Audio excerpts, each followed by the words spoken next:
Omulungi atulaba nkwanirizaako nnyo nate olunaku olwaleero mu programu yaffe The Fame Lab era nga muno tutunuulira music industry biki ebigenze maaso byonna ebibaddewo tubirabira muno era nga olunaku olwaleero tulina omugenyi ow'enjawulo ono nga music analyst agenda okuba nga atubuulira biki ebigenze mu maaso ku ba celebrities baffe wamu ate n'ago amawulire ge mujja mulaba oluvuuvuumo olubeera ku social media ng'oluusi tetumanyi bivaawa byasinzidde ku ki olunaku olwaleero tugenda kuba nga tubiraba teweerabira oli nange Reni okutuusaako buli kimu nga bwe kigenda mu maaso era nga teweerabira okusubscribinga genda ku The Fame Lab osubscribinge ogende wali akadde oklikingewo osobola okuba nga omanya biki ebigenda mu maaso programs zonna eziba zizze osobola okuba nga ozikola shows followinga wabula sigala nga otudde ate ngenda kuba nkomawo okutuusako omugenyi w'olunaku olwaleero.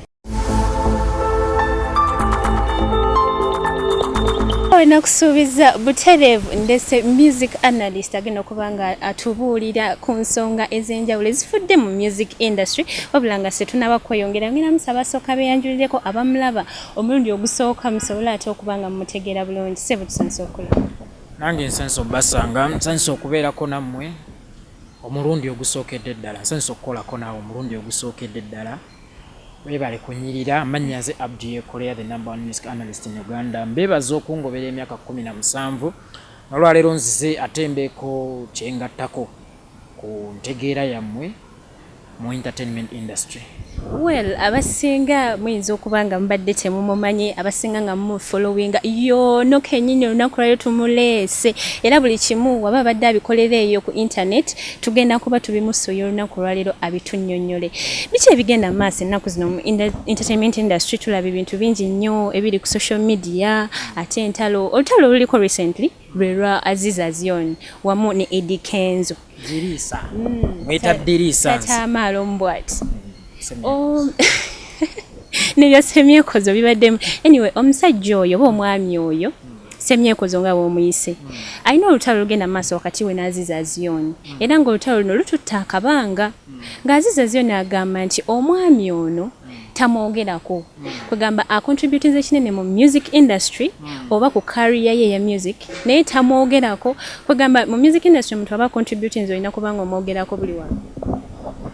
Azizi kyakola nkirabanga kusanga mukyalawo kaŋŋambe mu bwenzi kati bw'omusanga mu bwenzi nga ye talina na kirowoozo kikwetondera n'otandika omukazi gwe neetondera maama nnyabo neetondera ngenda kwettaba otanneetondera nze nalowoozezza nti apology entuufu eva ku muki ku mutima tebagikaka ng'okwetonda bwe kuva ku mutima n'okusiima kulina kuvaawa ku mutima tebakukaka so simanyi muganda wange Mukisa Azizi kyalowooza naye ng'ajjukira ekintu kimu nti mu bulamu abantu batukolera ebintu bingi nnyo naye ebiseera ebisinga bw'otandika ng'ompadde essowaani ya mmere n'owunzika ng'onkubye engolo mu mutwe lazima ngenda kwerabira essowaani yeki ey'emmere so nga tannayogera biki bye yayamba Kenzo asooka ajjukire kye yamukola baawukane.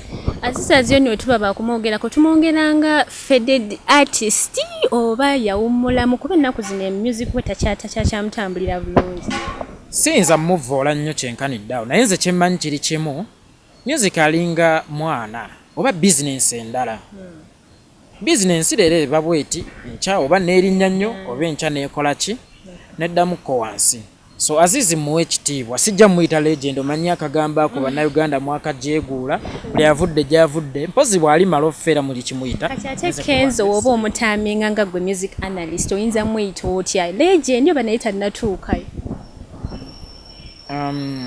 Bwe mpima Kenzo byakoledde music industry nga bwe nabagamba nti naliko ku check-in ku airport emu omuwala yali wa mu Yoruba State bwe yatunula mu passport yange n'agamba nti Uganda Eddie Kenzo so kati omuyimbi nga ensi yange okugitegeera balina kusooka kwogera ku linnya lyo siyinza butakuwa kitiibwa nga nakiwa ensi beetamanyiddeeko ddala so Kenzo yagulina kiriza obagana bagamba gwe mbufunze legend is a legend a living legend temumulinda kufa. Alina byakozeewo era omuntu byalabako. Well nga tuzze ku mulamwa ogwo gwennyini ogwa beef gy'alina wamu ne Aziza Zion. Ensonga zino binagwerawa kubanga wootunula ndabanga waliwo kyekubidde side eminzaani tebalansinga bulungi. Mu ngeri ki? Mu ngeri nti Aziza Zion ekintu kyasaba Eddie Kenzo. Well ng'omuntu alina kye yakuyamba obanga wannyamba nsobola okuwa credit. Kenzo kwega nze ngamba yandivuddeyo nawe Aziza Zion credit nekiggwayo kiba kyayagala ebiseera ebisinga oyo okwegama okola omuntu kyayagala okusobola okugjawo embeera ey'okulwanagana.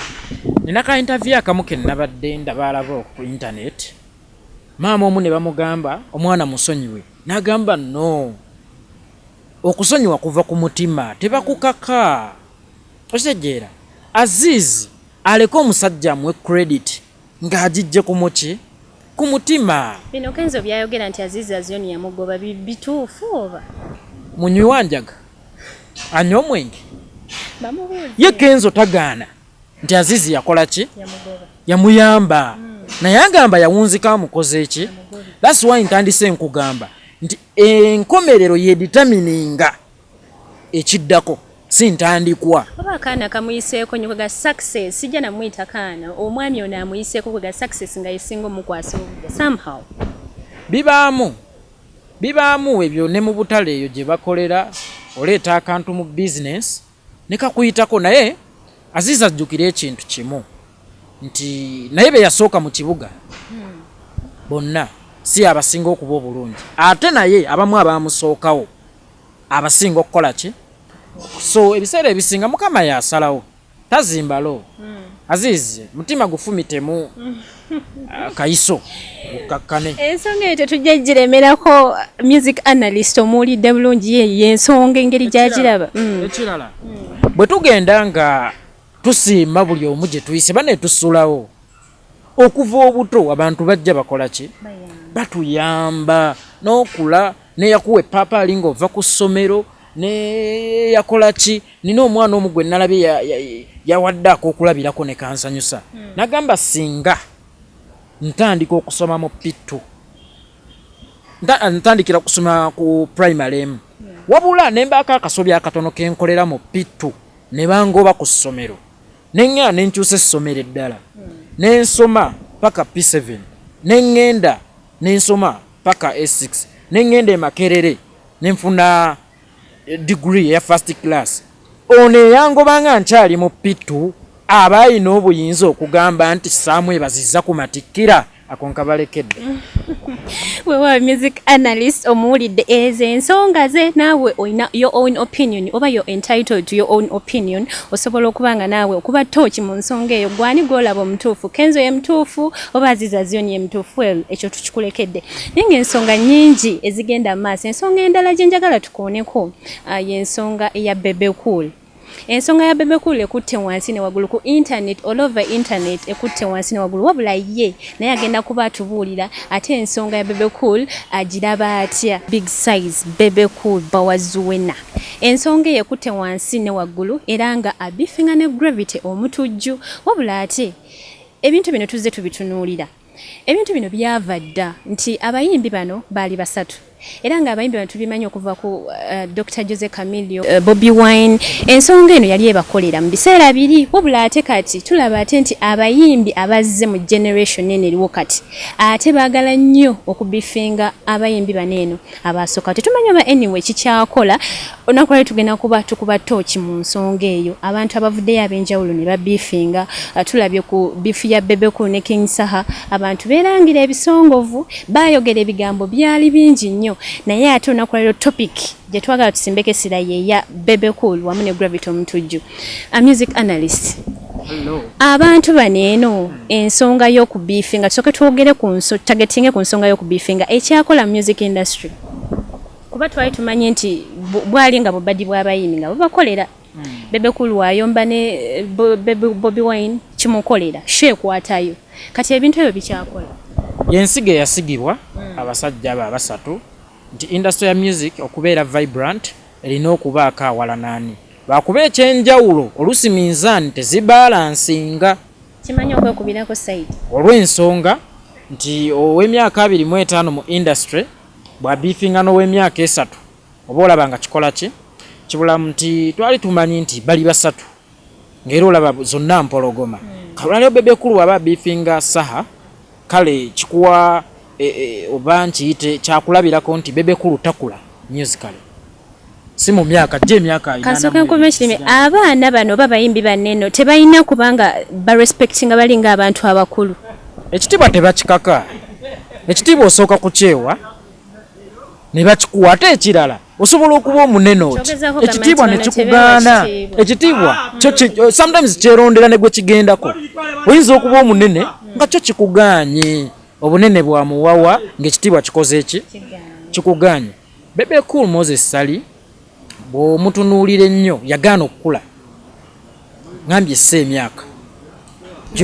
gyo gigenda mu maaso oyinza nogga si mu bikolwa olw'ensonga Bebe Cool atagetinga nnyo audience y'abaana bano abakyali abaki abato nti Bobi Wine akuze n'abawagizi be yajja asibye enviiri n'amanya nti abantu b'ennyimbira bakaddiye n'azijjayo era n'abasinga ne bajjayo n'akula ne musiki we nti luli bwe mba nayimba akagoma si bye baagala olwaleero abantu be nayimbira akagoma bakuze ne mu bivulo olusi tebakyakola ki tebakyajja beetaaga music abakwata obwongo abakwata emitima sabakwata obwongo ng'eki ng'omwenge era Bobi Wine oba ne Chameleone music waabwe nnyinza okumuyita emmere eryowe emyoyo ekigambo ekitukuvu kikwata ku mutima ate kikwata mpola wabula bwe kinnyikirako kikwatira ddala kati ate music wa Bebe Cool alinga mwenge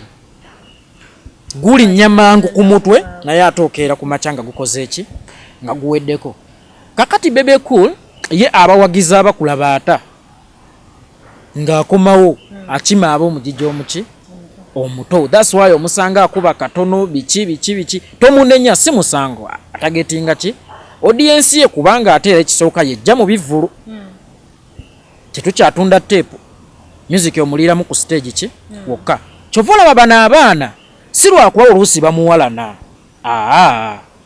tebamuwalana naye ali mu katale kaabwe ate nga w'amaanyi bw'omwogerako kikuwa abalabi olw'ensonga bw'ovuma Bebe Cool n'owagagamero family omuwagizi wa Bebe Cool abadde takuteekako birowoozo ajja tutandika okubikulako kyayibufunze abaana bano bagezaako targeting attention ku kyogezaako okwogera nti abamu beefinga oba abamwekubako enkokola bagezaako sika attention yes era naye kimukolera bonna kibakolera babiri naye nga naye beefing eri productive nti erina kyegatta ku music industry yes kyamaanyi nnyo mu nsi yonna kubanga olwaleero tetukyalina bayimbi bamanyi kuwandiika kati olina tuteekawo mbeera otherwise bwe batalwana naffe ate tetulina mirimu si bwe guli nnyabo myaka tubadde ne music industry okuva 1955 ku luyimba lwa Eri Wamala omukazi Nabutono walingawo ba music analyst wamala kujjawo bikono naffe ne tufuna emirimu so erina kyegattako si ku bayimbi bokka ne ku bantu abalala wa kamera naawe nange kwegamba mu bufunzi kiri productive mu music industry naye ate ku nsonga yennyini ya Bebe Cool nga tetunava ku mulamwa Bebe Cool ayina abantu bazza growing abaana bazza jjayo naye nga ate abaana baneeno tetubalaba nti ne mutabani we abaana bali mu gagamel abaana bano basigala mabega kati nga gwe music analyst ensonga eyo nga twekubidde ku side ya Bebe Cool ogiraba otya ali selfish yeyagaliza yekka oba ng'omuntu omukulu oleka abaana ne bakola ebyabo kantandikire ku mutabani wa Bebe Cool mutabani wa Bebe Cool si muyimbi ayimba ekintu ekyo akiraba kimutangaaze mutabani wa Bebe Cool he is a singer. He is not a musician. Ayimba naye si muyimbi. Kyakola ne mutabani wange asobola kikola. Just yeegomba imitating daddy we. That's why ayagala nnyo okubeera ngani nga taata we si musango. Naye music industry si nyumba oba ttaka nti babisikira. Nti taata we kyabadde akola osobola okujja naye n'okikola ki batamu. Music industry si nyumba si ttaka si yansikirano nti buli avudde gyavudde ajja n'akola ki n'akikola nti taata yali muvuzi wa mmotoka kankikole taata yali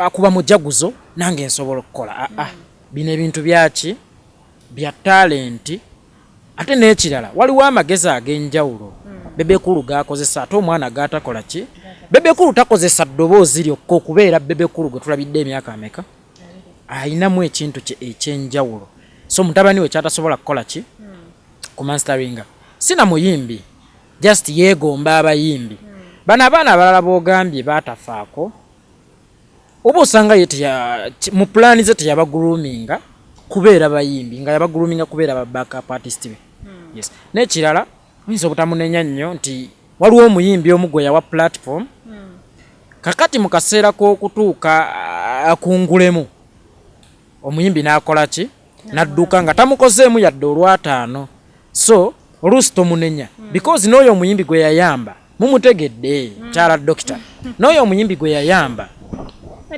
yasooka kubeerawa eri mabega ng'amubaakinga n'afunamu ekisa ku mutima n'aga omwana ono asobola okunkolera ssente ate nga naye akola ssente olwamala omumulisa mutaala bw'ettaala n'adduka ewa Kayemba so oluusi omusajja tomunenya ku nsonga y'emu eya Bebe Cool eyo abaana bangi bayagadde omulinyirako kugamba omufunirako okumulinyirako eddaala era nga mu baana bano mulimu Gravity mwana mulenzi oyo waliwo vidiyo gye yafulumya ne Bebe Cool oluyimba lwe baafulumya oluyimba olwo abantu tebaaluwuliriza nnyo oba tebaaluwa nnyo budde naye ng'oluyimba no lwali lulungi of which terwali tosuddiya kuggwe terwali lulungi si kunze nze sikola ku lwange wano wentudde situddeyo ku lwange n'abaana bange ntuddeyo because mmanyi oluyimba lwali lufu kati Gravity ayina ensonga ze nti oluyimba luno tebaaluwa ki tebaaluwa platform Bebe Cool yennyini teyalupromotinga n'abantu ab'omugagamiro tebaalupromotinga ensonga eno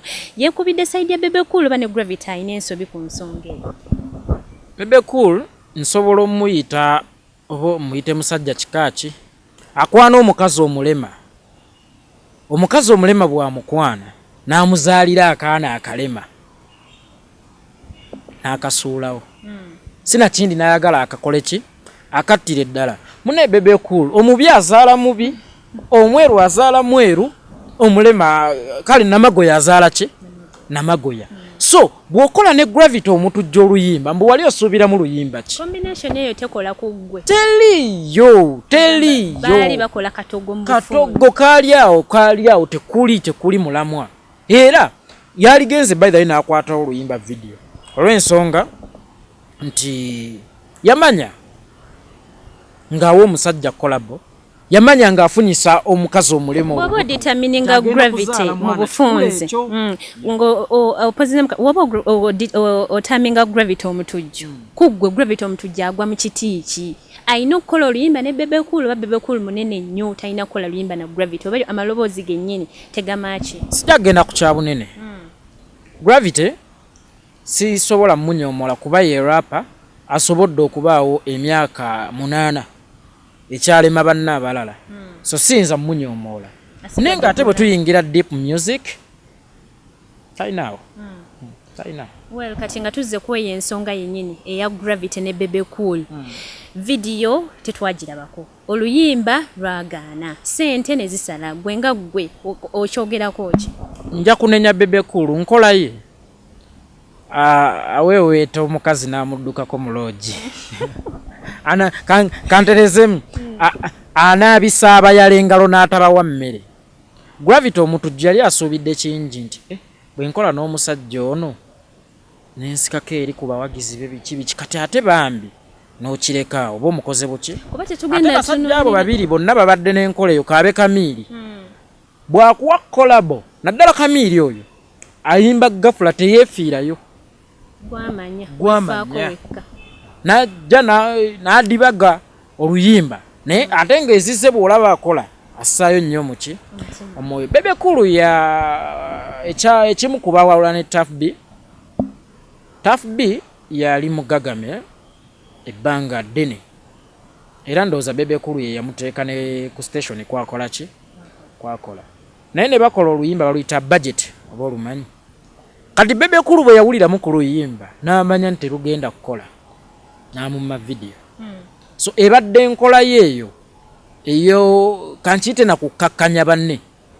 Naye ng'omuntu bw'oba omulabye nti temuli kitone tomuwa mukisa oba mugende mu studio nga mumaze okwekennenya. Ekintu kino tuyinza kiyita enkola ya Bebe Cool. Ng'olinganga akuba ggwanga mujje nti omukadde afiiridde mu nju bannaye mujje tukole ki. Ekintu kino tuyinza kiyita nti Bebe Cool bw'atyo bwali kuba otunya n'oluyimba lwe yakola ne ba B2C. Oluyimba luno twalulaba. Oluyimba lwali lulungi, video yali nnungi, naye oluyimba lwayitingako katono nnyo ne luvaako ku mpewo. Ekyo kupromotinga oluyimba si musango gwe. Akyalawo yazannya ne paati ye. Oluyimba olulungi ddwo lwenoonyeza ekkubo. Lunoonya ekkubo. Lulinga mukoka ddwo luwaguza ne booteekawo ebitaka ye mukoka akola ki? Awaguza. Simunenyeza butapromotinga luyimba. Ne munenyeza ekintu kimu butakwata video epromotinga oluyimba ku TV. Yes. Kati ku nsonga eyo yennyini ey'akavuyo akagenda mu maaso ne Gravity. Yayogera ebikankana Bebe Cool nga womanyi na Zabaka Fire. Ensonga eyo tugiwumbewumba ogyogerako kyakavuyo ako. Kayina ekintu kye kaateekawo ekyakyankalanya embeera. Bebe Cool ngenda mwebazaako ekintu kimu. Pastor Bebe Cool musumba.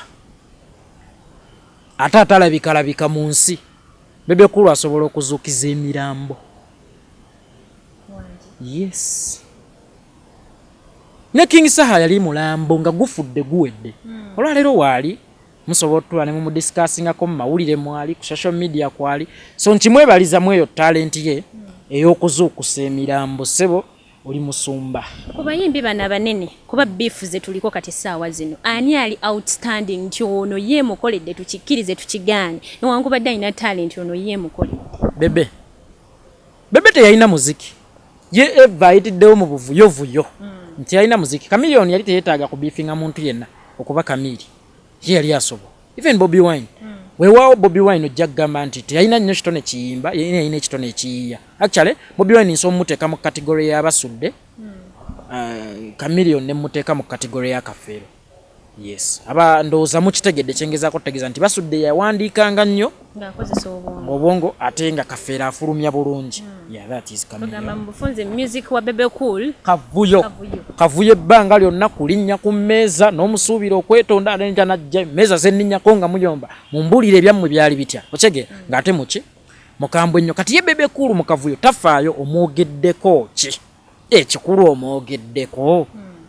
Buli we bamukuba mu mawulire nkyabiteksi ng'amutimba ku bipande.